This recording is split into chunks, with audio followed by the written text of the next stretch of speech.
Be ready. 5 seconds. Start.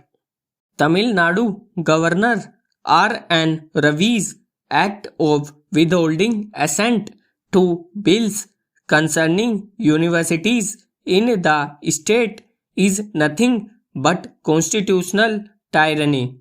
It is gross abuse of the power granted by the Constitution to give or refuse assent to bills passed by the legislature.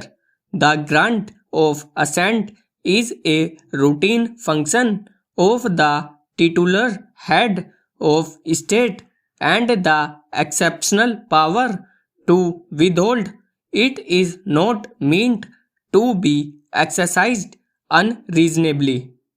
Rather, incumbents in Raj Bhavan ought to use this veto rarely and only in flagrant instances when basic constitutional values are at stake.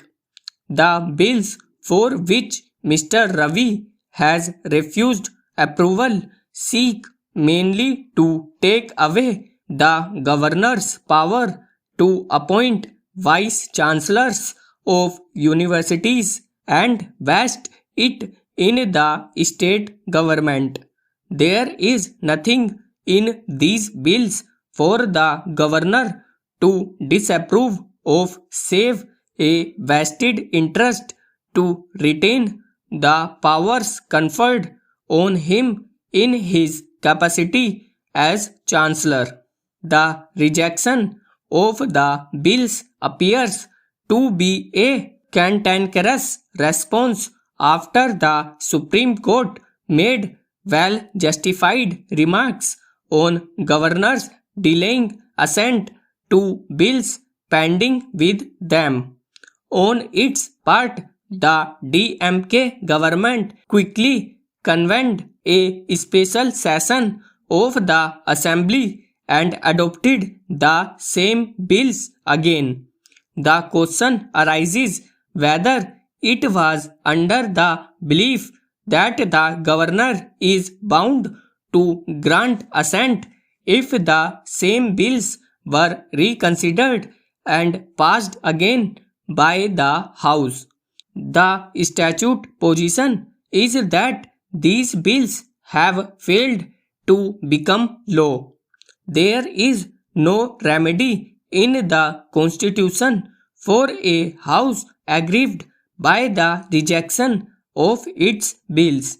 The proviso to Article 200, which makes the governor's assent mandatory for bills passed a second time, does not apply to bills for which assent has been withheld, a term that essentially means rejected.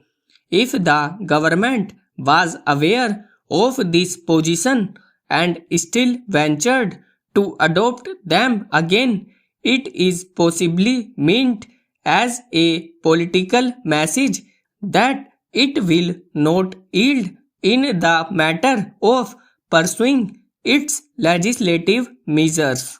The effect of their fresh passage is that the governor may treat them as fresh bills. This means he is free to withhold assent yet again.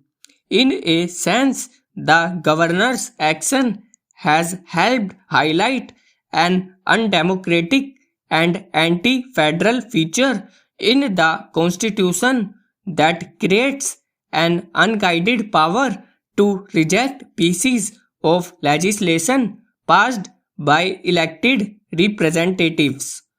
In its observations in ongoing proceedings concerning the governor's powers, the court has drawn attention to the fact that governors are not elected.